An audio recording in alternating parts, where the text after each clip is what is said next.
can create a robot that fills all your porn-bred expectations in the future, well then, the story changes. The future expectations with a spouse will reflect the conditions of the future.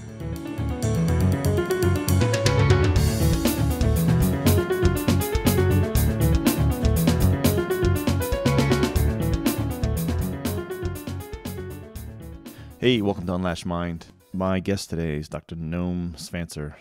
Dr. Shpancer is a professor of psychology over at Otterbein University out in Ohio. He has a book out called The Good Psychologist. And also, he actually also co-wrote a movie called The Other Story. You can actually find that on Amazon Prime. So in this episode, we ripped through an article that Noam had written called New Technology is Deep Hacking How We Interact. And really the gist of it is, if you look at our trajectory, it's a societal trajectory, we've adapted to interface with each other face-to-face, obviously, over the millennia. You got the invention of the telephone. Obviously, we can start communicating without seeing each other, without being face-to-face. And then, obviously, cell phones. You can get in touch with each other anywhere, anytime. And now, you move to more texting and things like that, where we don't even really hear each other's voice. We don't hear each other's tone or nuance. That's sort of lost. So that just kind of leaves the backdrop of I'd say what his article began to talk about, and then it really jumped into, with that backdrop, it really jumped into, well, what's really next, right? What's the future next? And a lot of the article focused on interpersonal relationships and how they're going to be changing by trend of this technology wave. And he talks a lot about how, sex is going to change, right? We actually did dive into sex with robots. How far off is that actually going to be? And initially when you hear that, you're like, wait, what? Is that, it seems a little sci-fi-ish, but as technology keeps evolving and you really dig into the pros and cons and what people really want. But, so we break it down a little bit and we talk about kind of how the pros and cons of that, how the family dynamic is going to completely change in the future. Will marriage be a completely different thing? Will it even remain a thing? For me, actually, to be honest, the conversation was probably equal parts fascinating and frightening.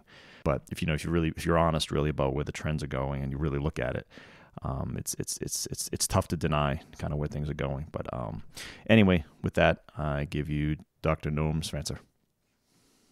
So Noam, I really appreciate your time here today. So your article that I kind of read through was, you talk about technology and how it's deep hacking how we interact, right?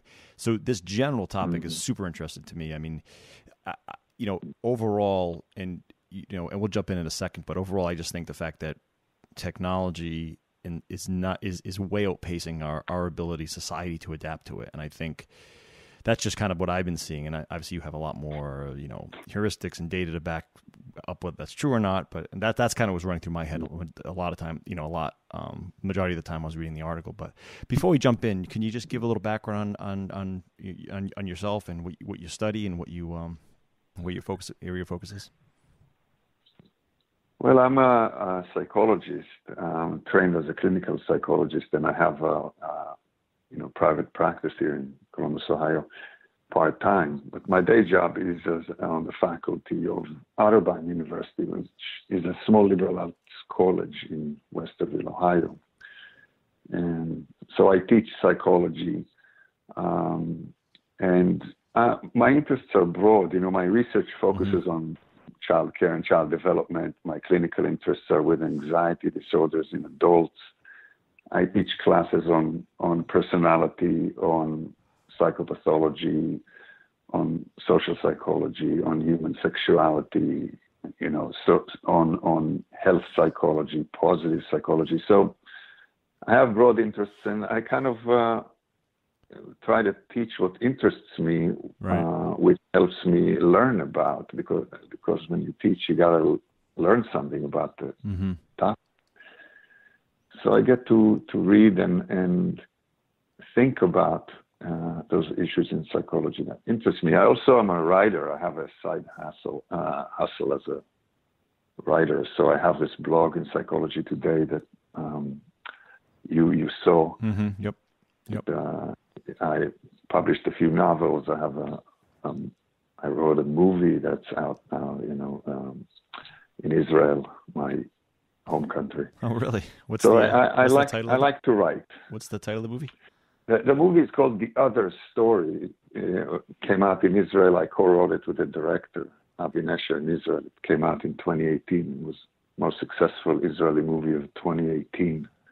Oh, very cool. And it's got some release here in America and 100 festivals. So I got to go to Toronto to see the premiere.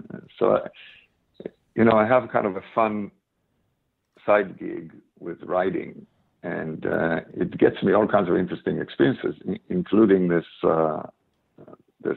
what we're doing now. Right. Yeah. Oh, very cool. Well, I just looked it up, and I wasn't going to bring it up if the ratings were bad, but on Rotten Tomatoes, you got an 88% audience score. Very well. Very nice. Okay. Well done. Good to know. Excellent. Yeah.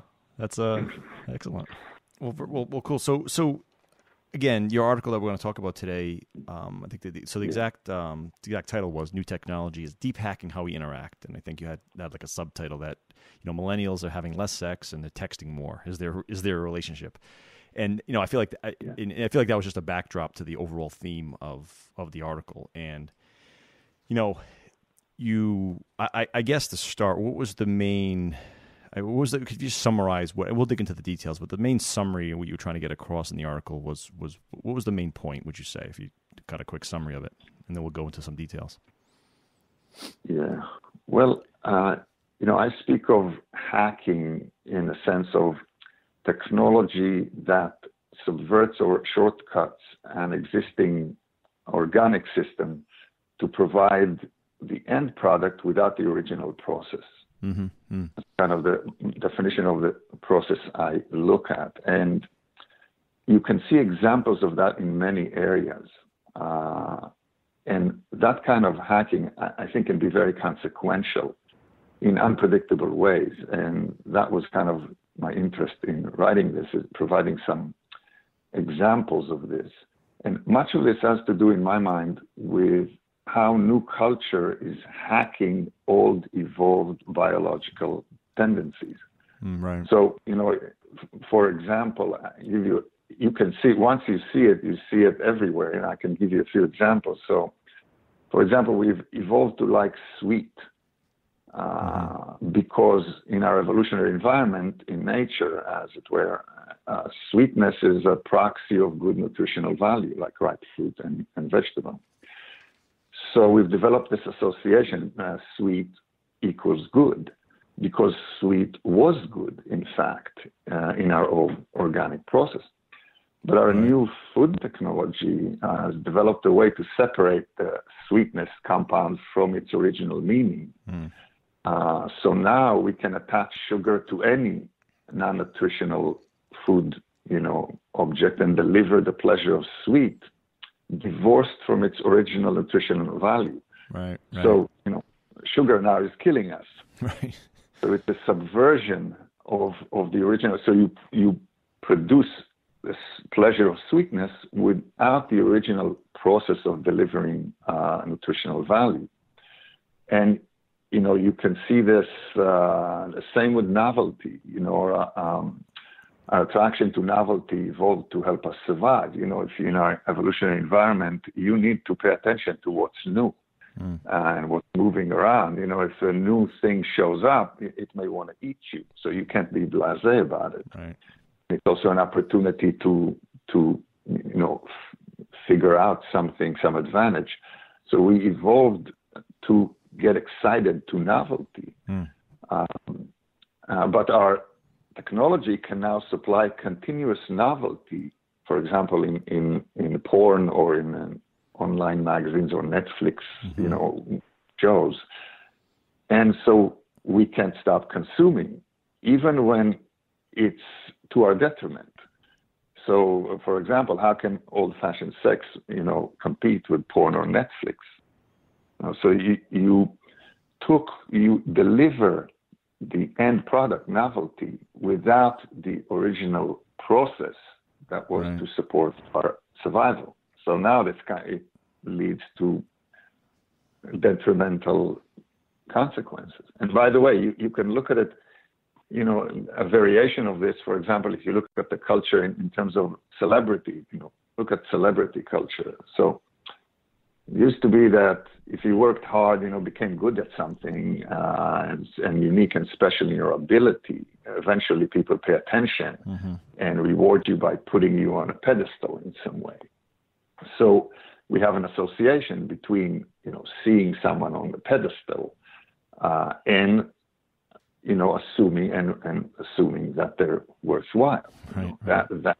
That association was created by the old-fashioned process that worthwhile people were placed on the pedestal because of that. So there was an association between being meritorious and being on a pedestal. But I can hack this process and exploit that correlation essentially by reversing it. So if I can get on TV, people will assume and treat me like I'm special.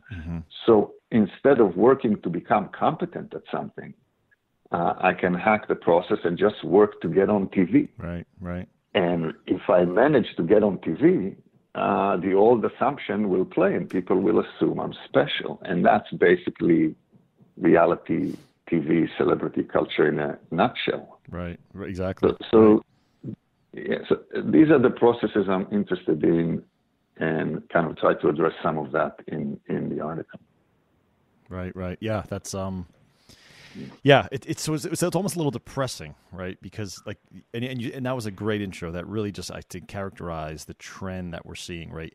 Like your pedestal example, and I think at some point you had to work, right? You had to work hard to get to where you were. You did something of value, and it maybe took a lot of time. And then once you got to that pedestal was a result of that work. And you're right now, especially with YouTube, right? You could trip your mom down the stairs and record it, and that becomes a YouTube sensation. And the next thing you're on one of the morning shows the next day, right? That's I think the definition of short circuiting by your definition, and it's so on point.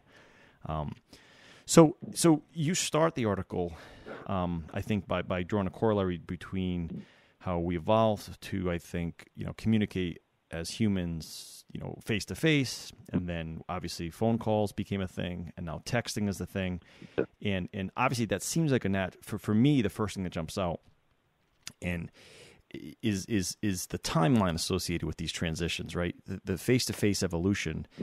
You go back to cavemen; it's tens of thousands of years of adaptation to talk to our neighbor, to look our neighbor in the eye. Is our neighbor going to just hit us over the head with a bat? Or do I want that relationship? Do I not? And that took so long. And then you get to the current day, give or take 100 years, and then technology blows up, and we're talking about a matter of decades where. Now we're, phone calls, obviously, we're around for quite a while now. No one even talks anymore, like to your point.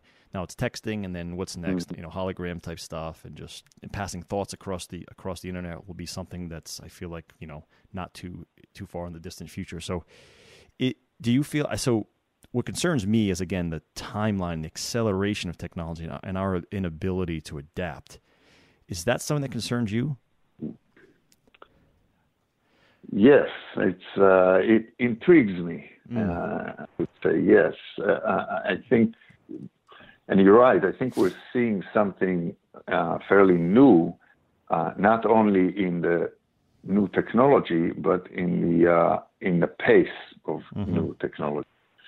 So innovation has always happened, but not at this kind of pace and at this kind of scale. Right. In terms of consequence. So the pace is an issue. The pace and scale are a real issue here. And yes, this kind of pace appears to be a new feature of our experience. And we don't know the implications. I can say a few things. I mean, I think, first of all, humans are super adaptive, as I said before. It's a kind of a paradox, but our life is paradoxical in many ways. Right, but we are resistant to change on some level because, if we were very, very open to change, our systems would be unstable. Right. So there's an element in humanity that seeks stability and resistance to change, but we're also very adaptable and flexible with, environmental change. That's why we're, running around in different ways all around the world, and have survived all this time. So we adapt. I think the underlying concern for me is that our technology is moving fast to produce new systems that our old evolved brain is not adapted to handle. Mm-hmm. So I guess the pace is an issue, and we're thinking about, but I'm also thinking about this idea that the new systems, there's a mismatch that's a source of intrigue between our old brain and new sort of culture and new technology. So I'll give you an example. So our brain we've evolved the concept of aggression in a time of rocks and sticks, mm-hmm. where forever when our brain processes aggression, the picture is, a rock and a stick, and you can inflict damage on those around you, mm-hmm. and it takes effort and time, and the damage is limited. But in the last, 50 years or whatever, we developed technology. Now you can kill 1 million people far away mm-hmm. in 1 second without leaving your room. And so our hands are holding weapons that our brains are not equipped to handle. Our brains are not equipped to handle the meaning of the new meaning of aggression that is supplied or enabled by our new weapons. And I think that's a concern. That's something that I, think about a lot. And there's a related issue here, if you speak about this pace of innovation and the scope of it. Related issue is what you can call the death of evolution.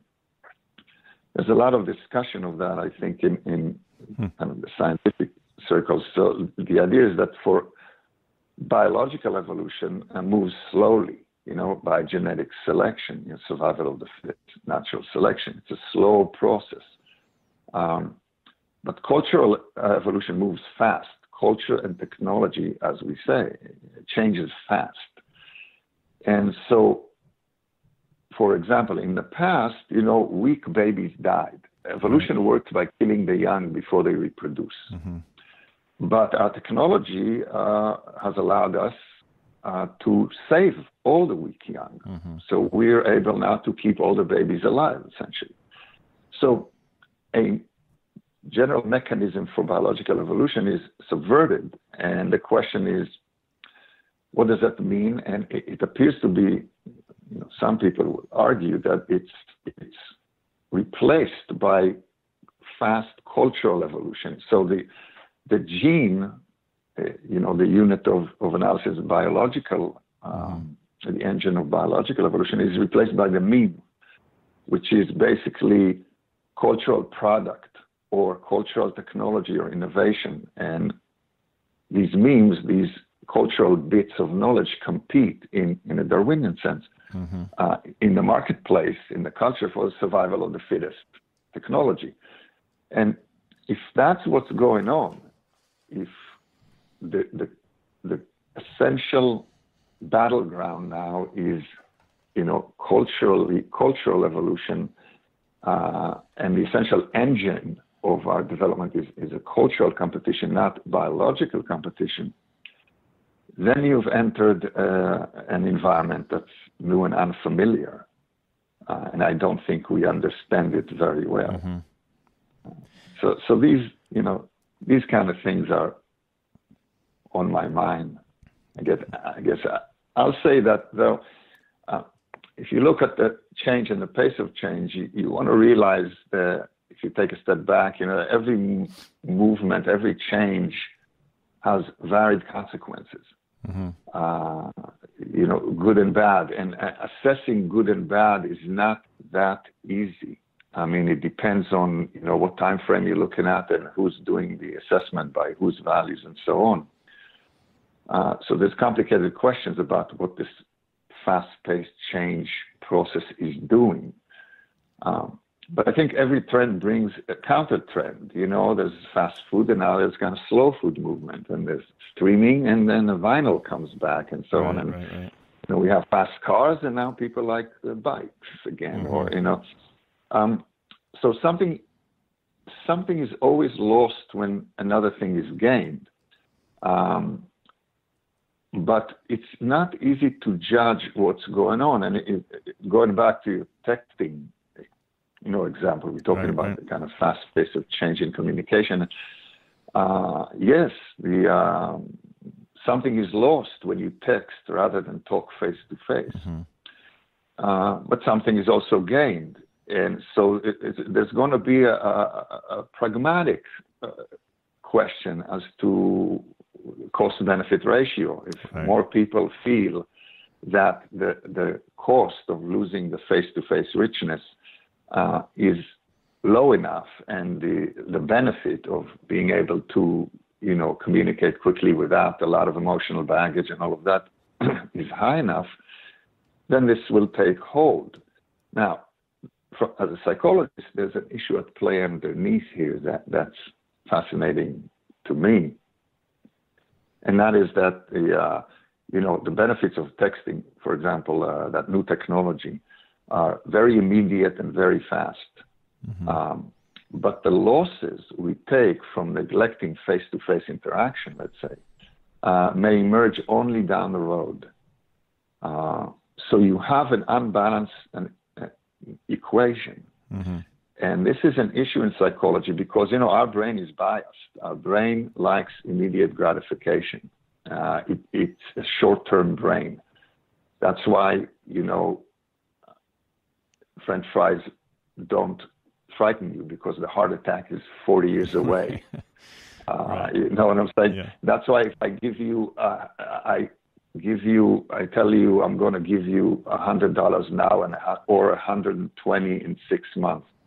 Most people would pick the 100 now, right, and give up 20% just because of the time frame. And that's why it's easy to spend and hard to save. Exactly, because when you spend, you get the pleasure now. Save, pleasure later. Investing 101. So our brain is a short-term brain. Yes, And so our brain is biased here. And the short-term gain, is often more appealing than the long-term gain, even if the long-term gain is objectively bigger.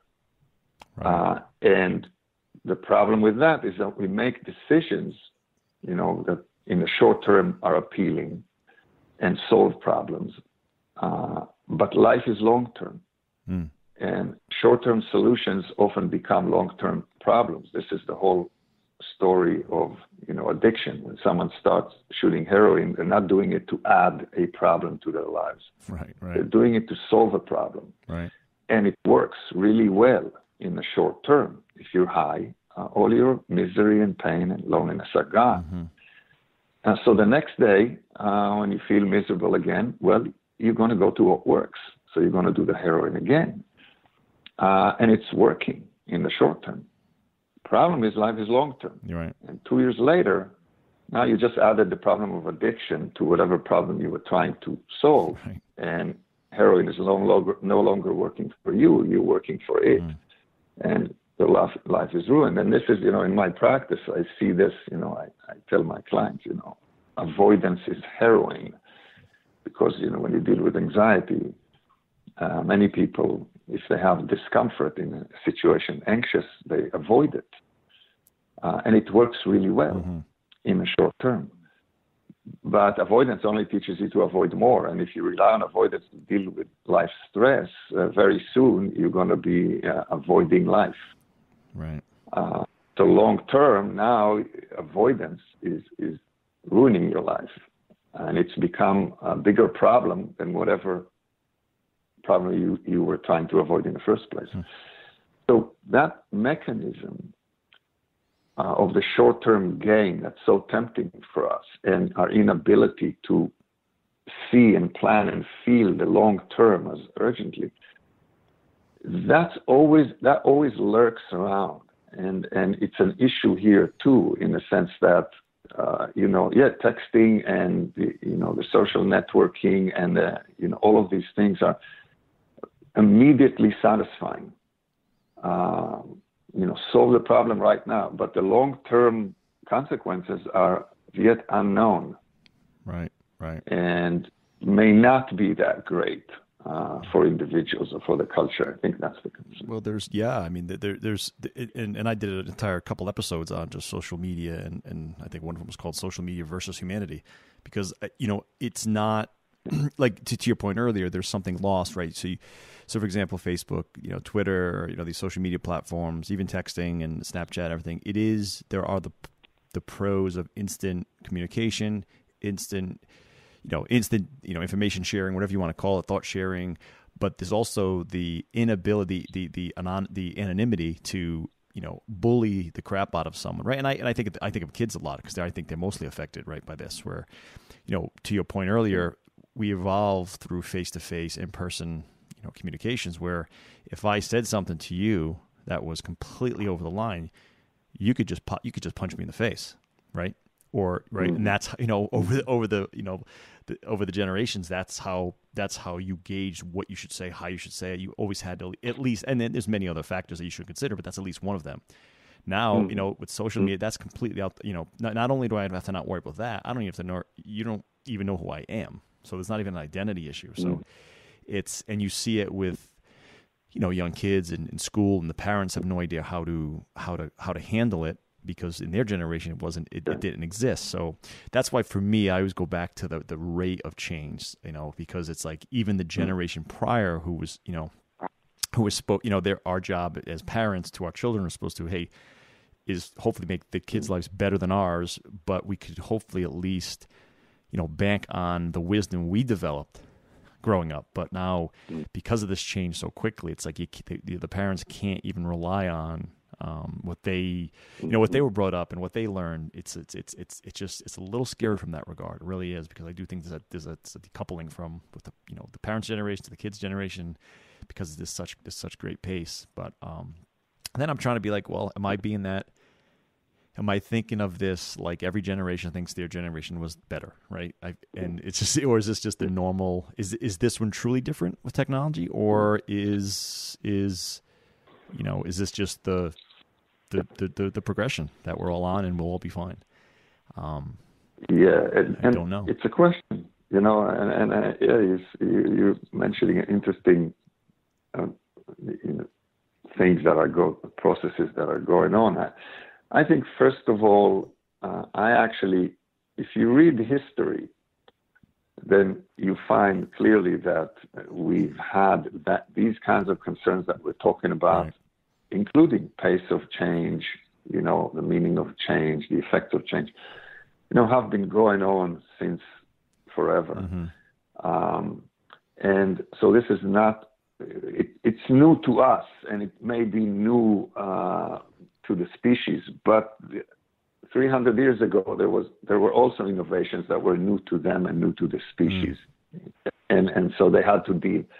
So I think, my sense is that we are adaptable and flexible, and we've gone through this process as a species. So we're capable of managing tremendous change. I mean, if you think about it, if you think about aviation, for example, and what that means in terms of how our ancestors used to move from place to place, and how miraculous was the idea that you can put a huge, heavy machine in the air and it won't fall down, right, and how today it's safer than your car, and so I think this is on that level, it's not new. There's new components to this, but the deep process I don't think is new.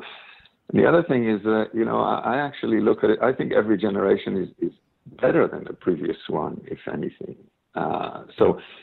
Every generation is attached to its own experience and attached to its own habits, mm-hmm, and attached to its own heritage. And but if you take a step back and you look at it in a more general perspective, that's an illusion. And when you look at IQ, for example, it's called the Flynn effect. Every generation is slightly but meaningfully, smarter than the previous one. It's been documented since the 40s or so, and it's a very stable process.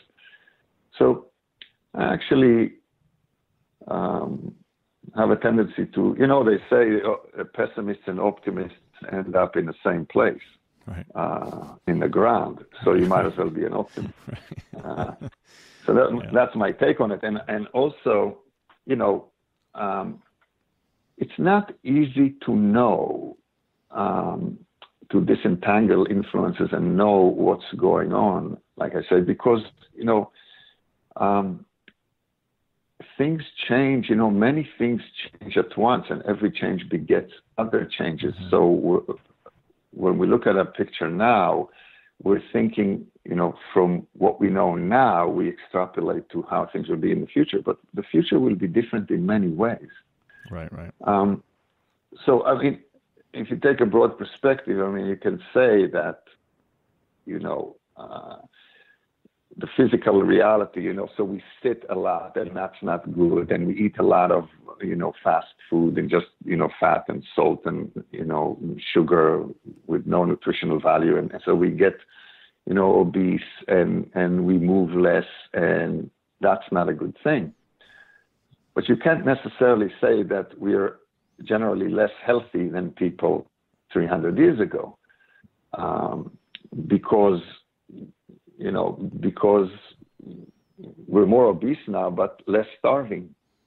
Right. And we're generally less healthy if you look at measures of, longevity. And, if we are less healthy, then at least the less healthy people get to live. Right. Whereas in the past, they didn't make it past childhood, probably. Right. So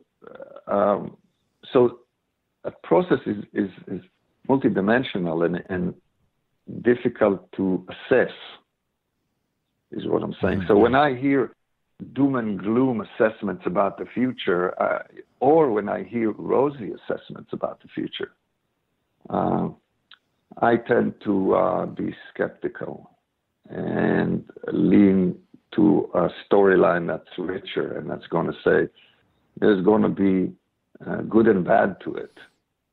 Just like every transition. And the good and bad to it. Yeah, and every transition, and it's going to be good and bad, and there may be different good and bad than what we're dealing, different equations than what we're seeing now.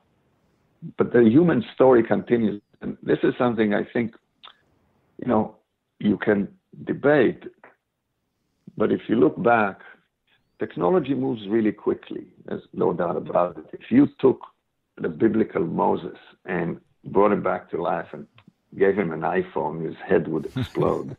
There's no way to understand, right, to conceptualize what that thing is.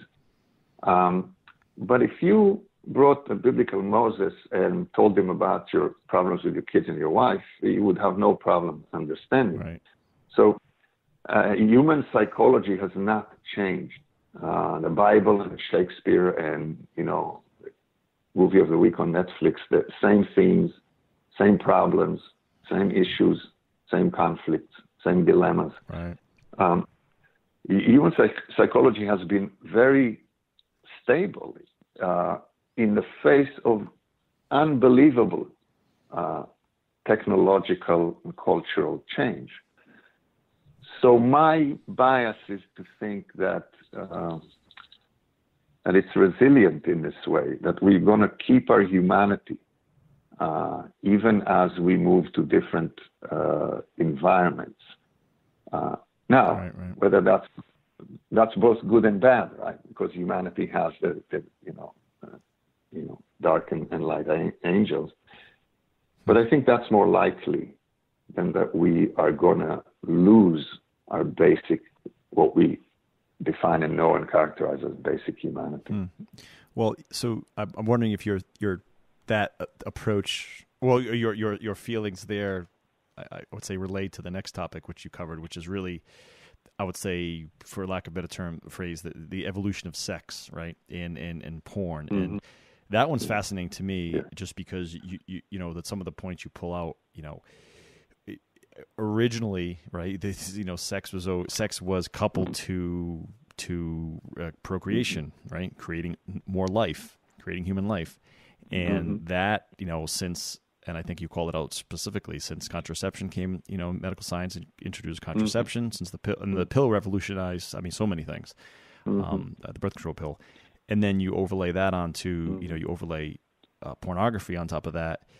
And you bring up some points that I never really thought of, but if you really follow this trajectory, and I'll let you kind of explain the details of what your thoughts here, but you used to have a man and a woman. They fall in love. They're supposed to wait to have sex so they have a baby, because you have a baby, you want a home.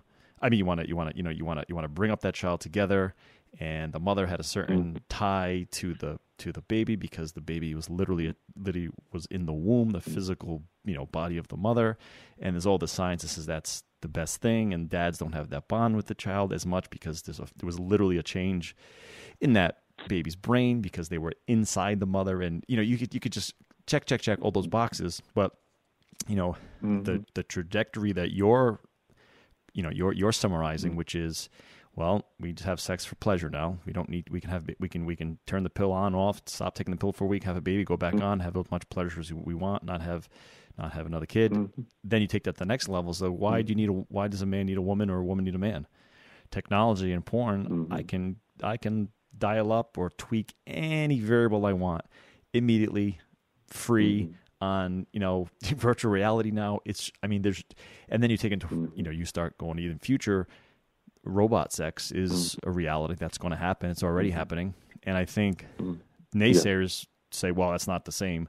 Well, maybe that's just because the technology's not quite there yet, but as soon as it gets there, what's going to be the difference, at least physically, right? I think there'll be emotional detachment, and then I'm thinking, well, let me just stop talking there, but that whole trajectory, I think you call it out here. I think we'd be naive to say that's not where things are going.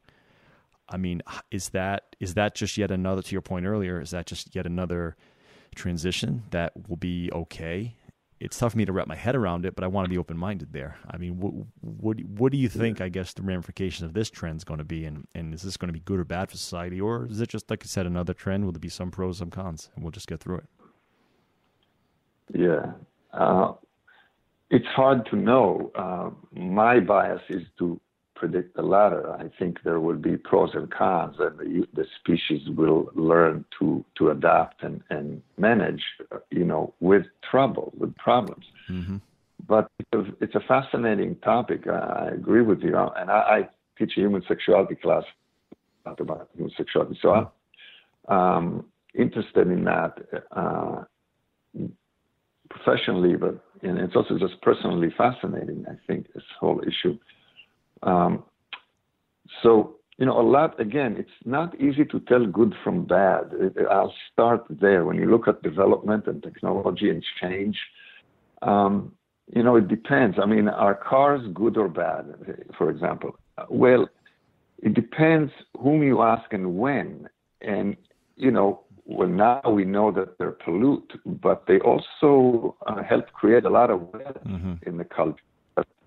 Made a lot of people's full lives longer and better before they even realized that. So for many people, it were good, and they helped build the economy that is wealthy enough to maybe solve the problem of pollution and other problems. Right. And so who's doing the judgment, and what time frame you're looking at? Right. What they say in a country song, falling feels like flying for a while. So, right. So it's hard to tell. And I think it's true here. We think we know a lot of things we don't. And a lot of things a lot of opinions we attach to have to do with our time line and our perspective. And they look very differently from someone else's eyes at a different time. But, so yes, the technology of sex has divorced the pleasure of sex from the reproductive function of sex. And also, you could say, from the emotional attachment function of sex. And that's the hack. That's the issue at play. Is that good or bad? Well, it's a question. So I'll give you an example. So, for example, you can say, so if you divorce, speaking about I think I mentioned pregnancy also, that soon we're going to have, the technology is there, it's coming, that women will be able to have a baby in artificial womb outside their bodies in some hospital or birthing center, and you don't have to have all the risk and all the the energy that are associated with carrying a baby internally. And I think that level, many people will say, let's do it. I can have a baby and continue to function normally without morning sickness and all those things, and I'll take it. But then you say, well, what about the bonding? I mean, if the baby is not growing inside the woman, something, the original process is subverted and something will be lost. And you're probably right. But remember, that in the future, many things are changing, not only one. So it could be that by the time we're able to do this, we're also able to develop a parental bonding pill, where after your baby, you pick it up from the hospital. I have a process where I put it on your stomach. I give you a pill, and it produces some of the attachment hormone, some blast of oxytocin, something. And you become attached to that baby that's on your stomach without the 9 months of him growing in you. So we may have solved that problem down there. The same technology that allows us to hack the original issue may allow us to also correct some of the downsides of our new approach. So that may happen.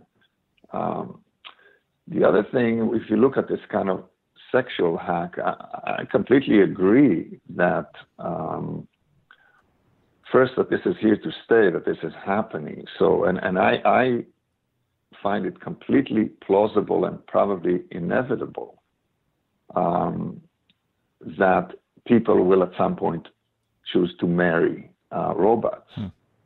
The robots have tremendous advantage over a human partner, and you can see the robot gets to know you really well. With the new AI technology, it will always love you. It will be an interesting discussion partner. It will know a lot.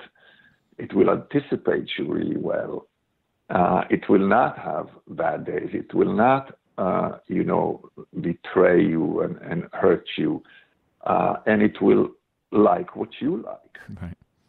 So the fit with the robot and the ease of life, and people develop real attachment to non-human objects. Just look at how people are attached to, I'm not even talking living objects. I mean, how people are attached to, the movie character like E.T. or someone that never existed, or people are attached to their home or to their homeland and die for it. So there's real strong attachment to non-human objects. And an attachment to, think how attached you are to your cell phone. You are strongly attached, emotionally attached to your cell phone. And so people will become attached to the robots and will choose to marry and spend their lives with the robots. And it will be a simulated human contact. So that's the hack, without the human baggage. And the robots will be able to do it. They're already able to do much of it.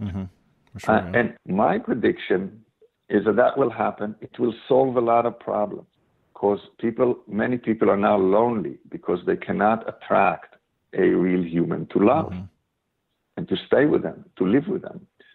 And you can solve that problem with a robot. What do they call it? In old age. What's the term, incel? Yes, so that's the term here for men. But this is a problem around the world. It's not only men, and it's not only young. What about all the old women whose partners have died, because men die early, and they have 25 years to live alone. And many of them, may not have children, or the children are far away, or whatever.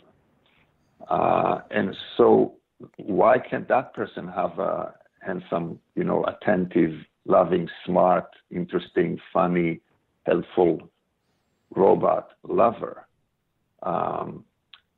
that you can have a relationship with and also sex with that will be very satisfying? And so my thinking is that that's going to happen, but the way I see it is that it's going to become an option. And the question, of course, is, are people going to become less human when they marry robots, or are robots going to become more human? And I bet on the latter. I think humanity will stay, and the robots will kind of be developed to fit it.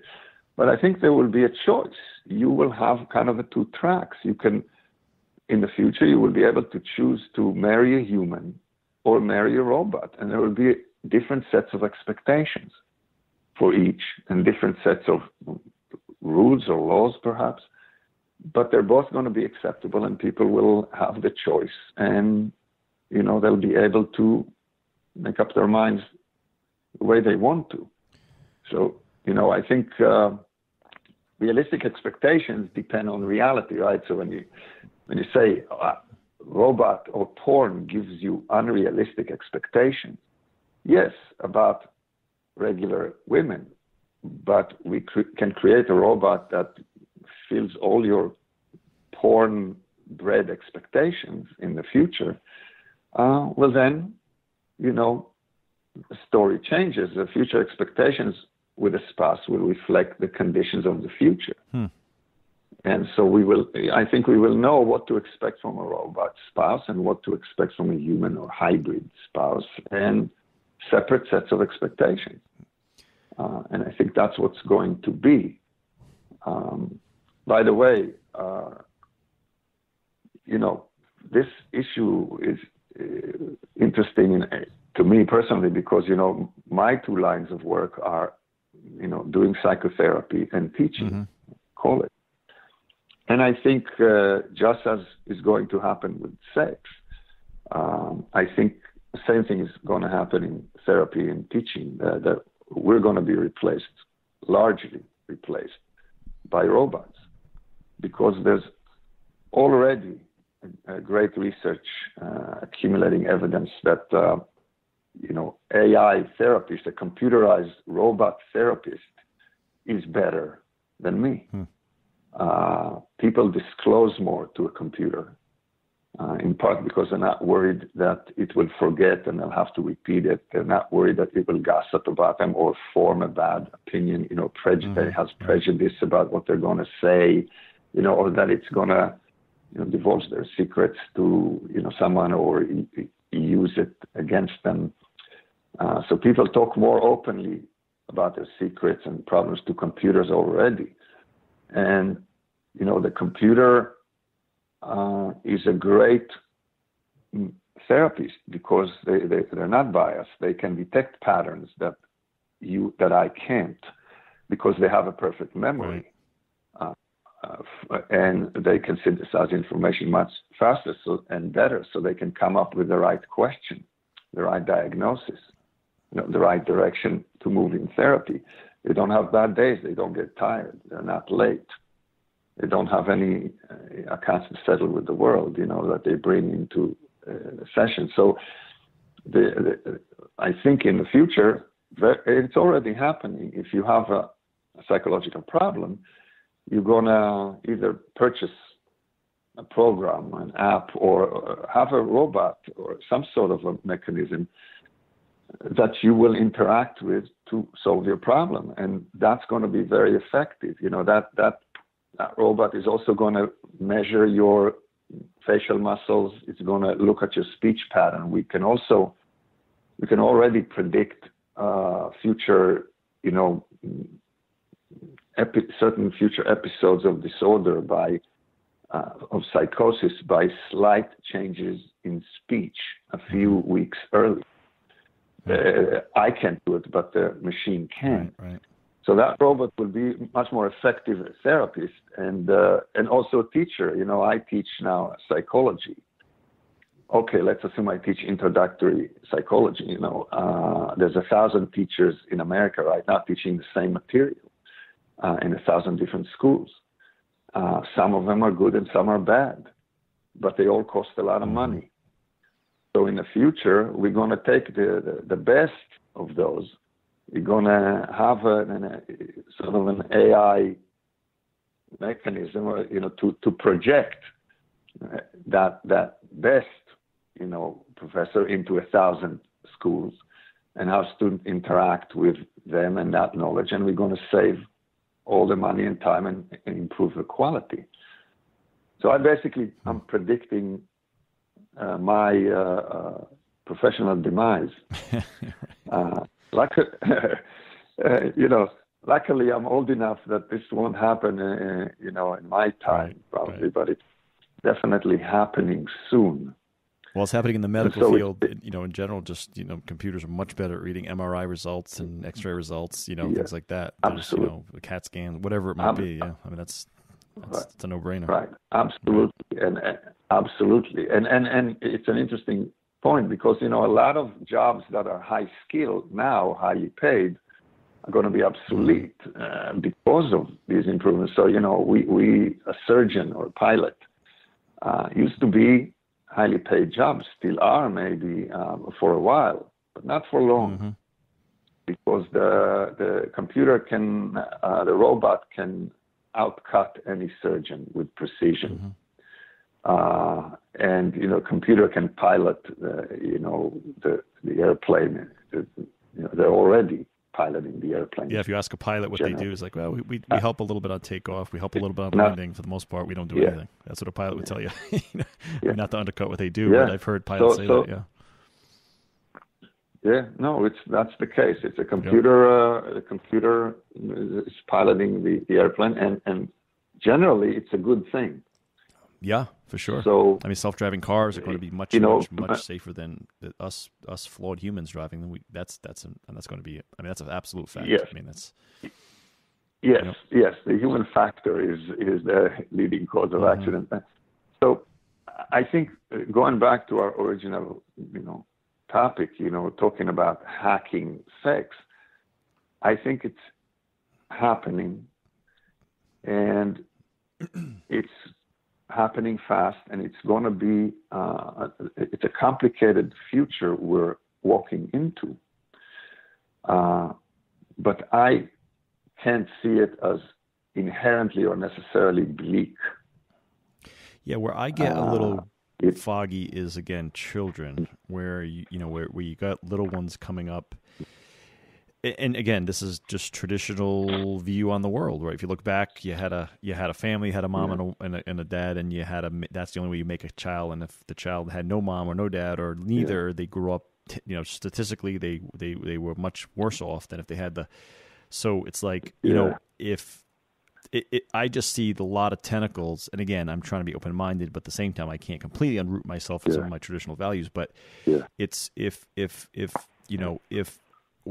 again, you say you alluded to earlier, you can marry a robot or you marry a human. Yeah. Well, if I marry a robot, and is there really what is the commitment there, right? I get what I want, and then when I'm done, I just power it off, right? When I don't, right? There's no divorce proceedings. There's no, it seems like from a hedonistic / superficial world seems ideal. You don't have any of the baggage that comes across with another person's needs or emotions or whatever. But I wonder if that take it or leave it type approach to just a partner is just how it's tough to see how that's going to be all good. But again, to your point, you're not saying it's going to be all good. There's going to be some good, some bad, and maybe that's just what I don't know. It's tough to connect all the dots in my head here, but yeah. Yeah, well, the situation as it is now with people marrying people forget the robots for a second. The situation as we have now is not all good. Well, that's true. Very true. Situation as we have now of parents raising children, at home is not all good. It has a lot of good and a tremendous amount of bad, of course. So the underlying architecture is not, in my opinion, does not change easily. So whatever the future, whatever shape the future takes, it will have those basic characteristics of humanity, dark and light. And so there's a solution. The solution to the current problem is going to be problems. But the current situation has been a solution to a previous problem, and it created its own problem. So that's why you can't look at it as a kind of, black or white fashion. That's just not how things work, I think. And generally, I mean, so let's talk about, children and marriage and what you call traditional values. Again, if you look far enough back, those are revolutionary values. Right. There was a time when your wife was your property. Right. And there was a time not that long ago when children were, first of all, there was no real childhood as we know it now is a new cultural invention. The old days, children died often. In some dogmas, they were products of original sin. So there was kind of not sweet creatures, and you have to get the sin out of them, often harshly. And then when they're 5 years old, you put them to work in the mine, where they can get into a shaft where that you can. And when they get to puberty, they're grown-ups, and they're gonna, and so this whole notion of childhood, children as precious, need to be invested in and protected, and and attached to. Back in history, if you're gonna, there's no contraception, you're gonna have 7 kids, and 4 of them will die. And maybe attaching is not the best idea, So what we look at as a traditional story is an innovation that to the people who were first faced with it probably looked shocking. What, you mean women can vote?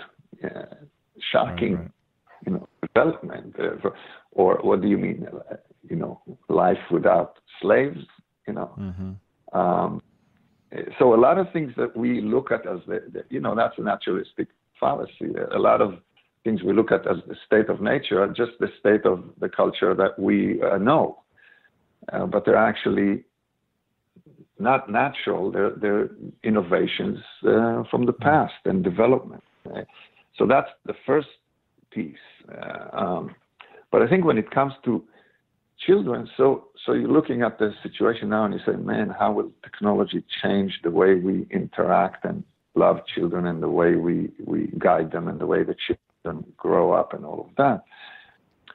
But the first thing to remember is that a lot of things that are new are difficult because they're new, not because they're inherently difficult. Yep.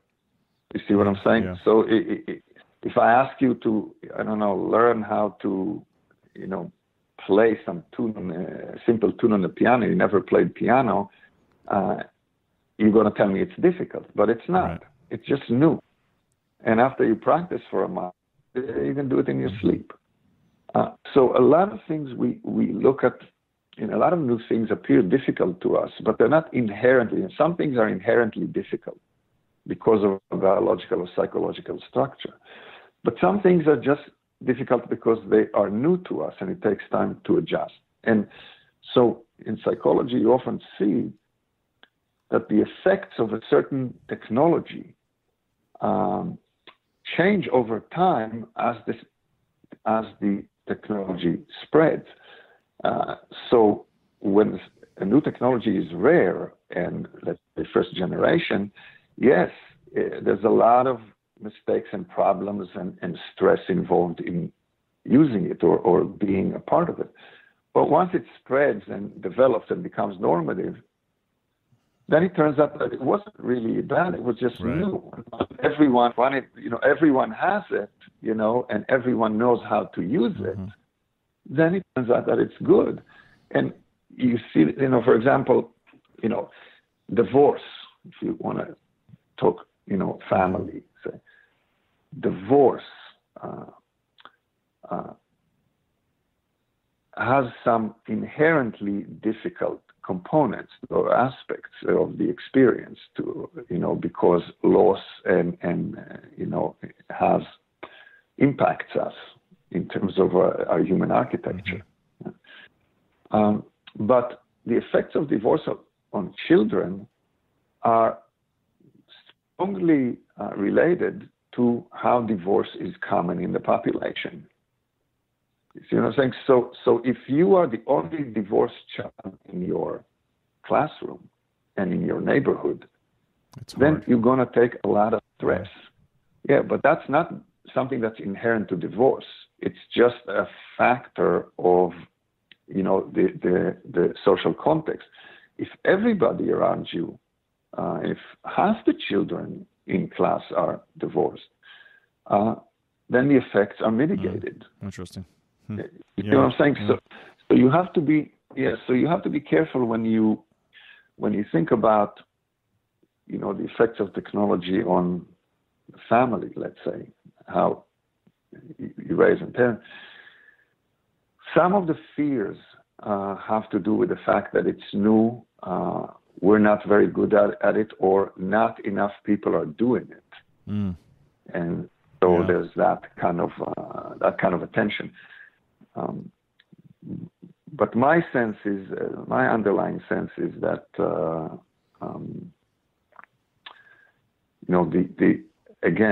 basic human psychological architecture appears to be robust, and it incorporates new technological innovations and changes.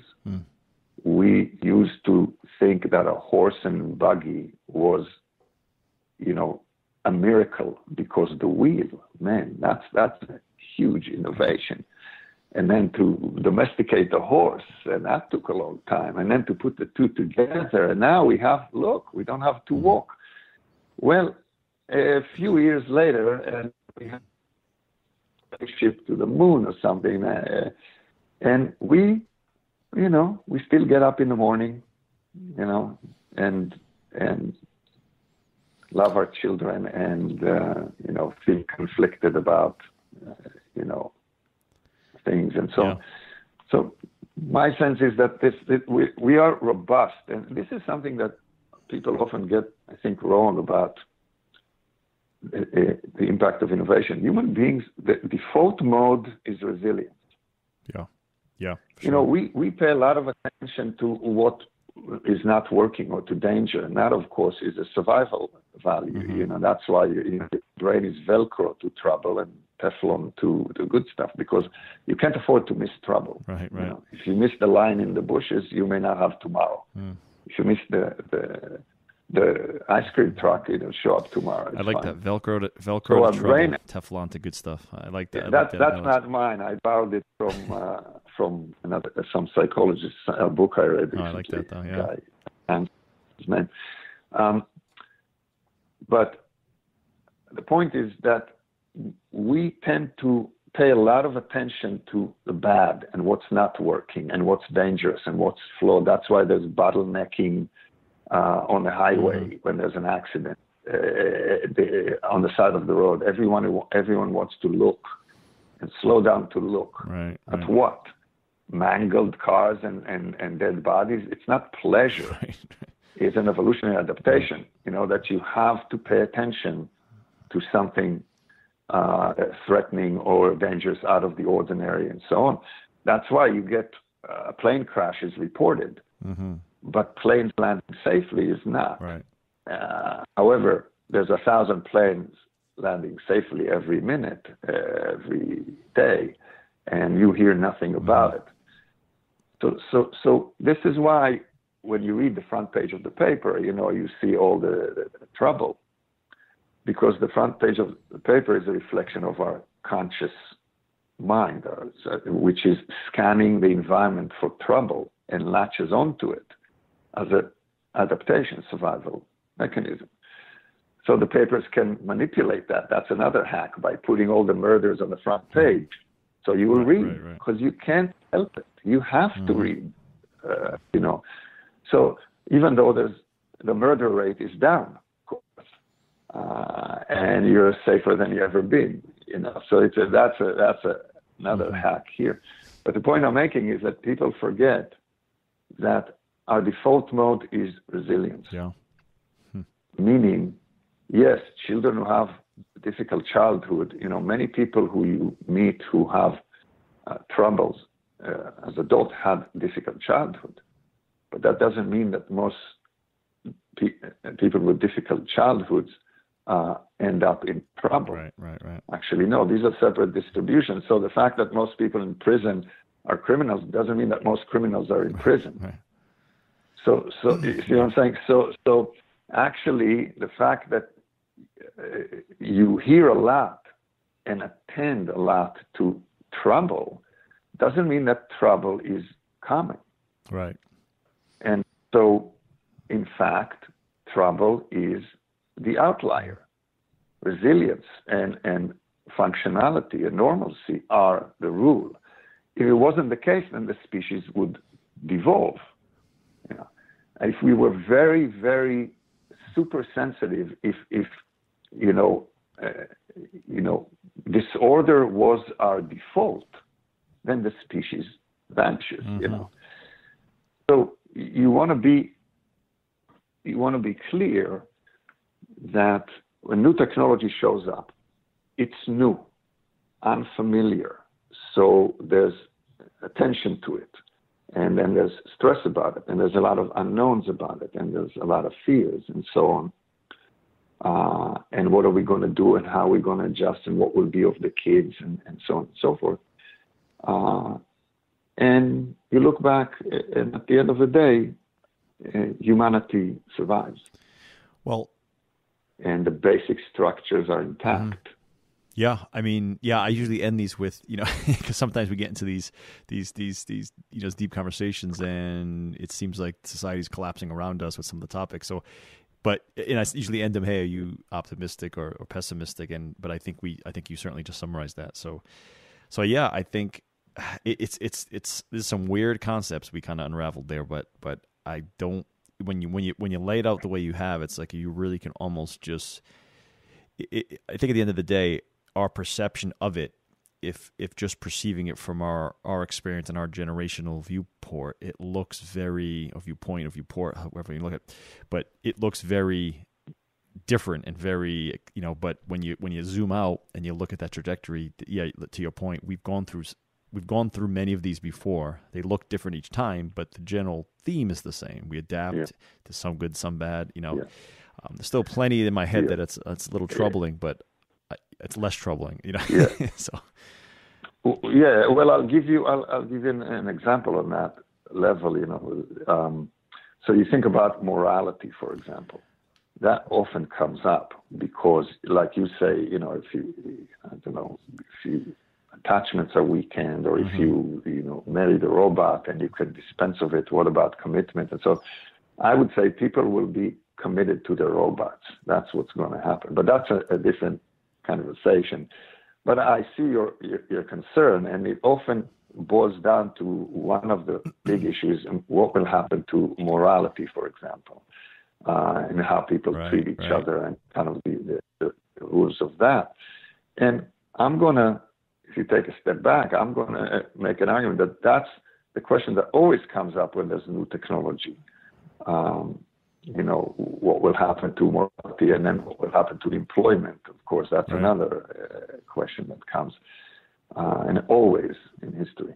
But morality is not a simple question, but people have not become less moral with the advance of tech and the easing of life, let's say, and the growth of opportunity and longevity and options.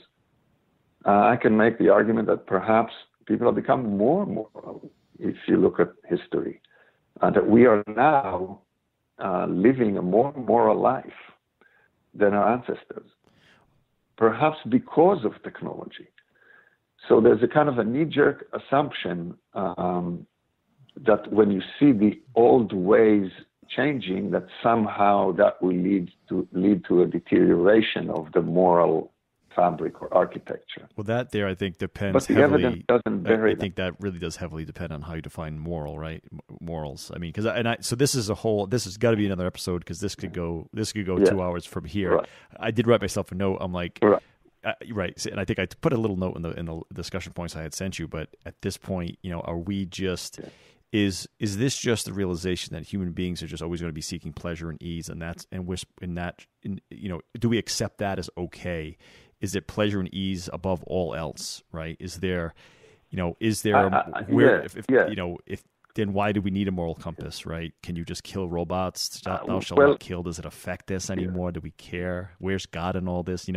That is, man, we could go for another. That's part 2, but yes, it's interesting. I mean, I don't think just seek pleasure and ease. I think first of all we do, but only insofar as those ends have traditionally tended to benefit survival. There's a story there. It's quite possible that in the future, if pleasure becomes systematically destructive, and we will evolve or change into shunning it or transforming meaning of it or something. And also, humans don't just seek pleasure and ease; they seek other things. They seek challenge. They seek meaning. They seek innovation. They seek, commitment, purpose. Right. And those are just as powerful, often more powerful than the search for pleasure and ease. So we're a complicated story, and that picture is complex. But like you say, it's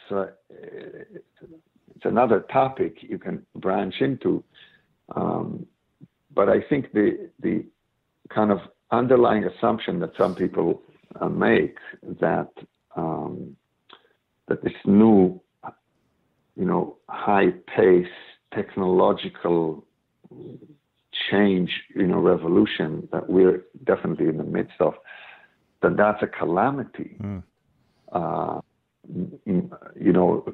society and for individuals. I don't see it this way, and I think it's a misguided view and over simplistic.